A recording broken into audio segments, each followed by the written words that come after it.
कांबळे साहेब, खासदार श्याम कुंवर बर्वे साहेब, त्याचबरोबर वायटीचे महासंचालक सुनीलजी वारे, त्याचबरोबर अतिरिक्त जिल्हाधिकारी तथा मंत्री महोदयांचे खाजगी सचिव डॉक्टर भारत कदम सर, या सर्वांचं मी बार्टी आणि सामाजिक न्याय विभागाच्या वतीनं मनपूर्वक स्वागत करतो आणि मान्यवरांना विनंती करतो की त्यांनी विचारपीठावर स्थानापन्न व्हावं।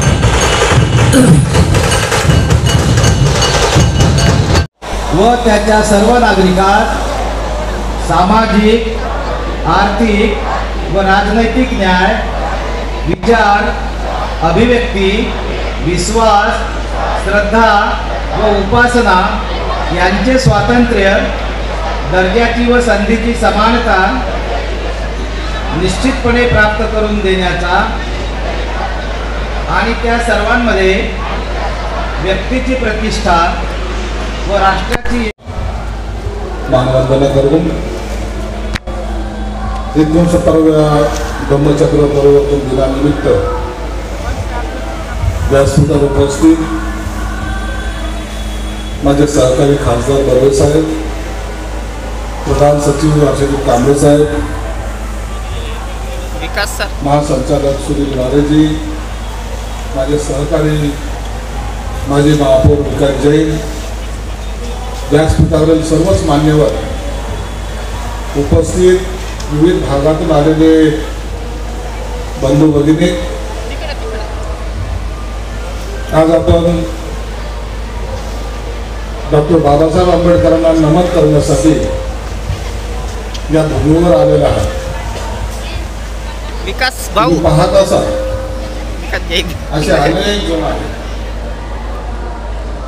ज्यांना एक आशा किंवा एक ओढ ज्याला म्हणतात ती लागलेली की कधी एकदा जाऊन मी माझ्या बाबासाहेबांचं दर्शन जाऊन घेऊ, ज्यांनी आम्हाला या भूमीवर दीक्षा दिली, माणसात आणलं, आम्ही काय होतो हे जर विचार केला तर आजही अंगावर काटा येतो। म्हणून माझा कोणी नेता नाही, मी कुणाच्या नेतृत्वात आलो नाही, मी आले तर बाबासाहेबांसाठी आलो।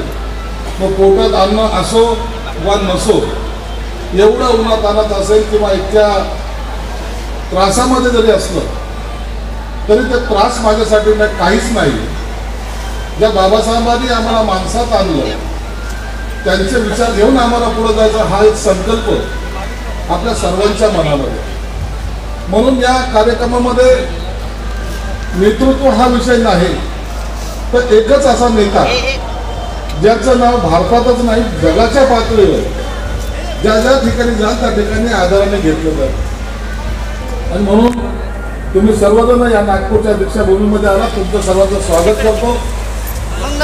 लहान मुलापासून ते वयोवृद्धापर्यंत सर्वजण यामध्ये सहभागी झाले।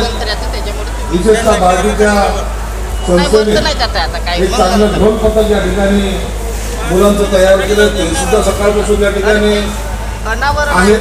काही रॅलीमध्ये मुली सुद्धा जाणार आहेत, प्रदर्शन सुद्धा भरवलेलं आहे।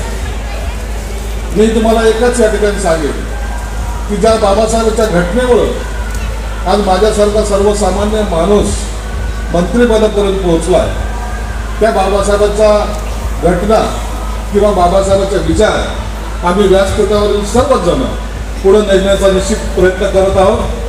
भविष्यामध्ये एक अभिमानाने आम्हाला सांगता आलं पाहिजे, होय मी बाबासाहेबांच्या विचारामध्ये जन्मलो, बाबासाहेबांच्या विचारामध्ये वाढलो आणि बाबासाहेबांचे विचार पुढे घेऊन जाण्याचा प्रयत्न केला, हा अभिमान आपल्याला सर्वांना असावा। तर तसा प्रयत्न आम्ही सर्वजण करणार आहोत। पुन्हा एकदा तुम्हाला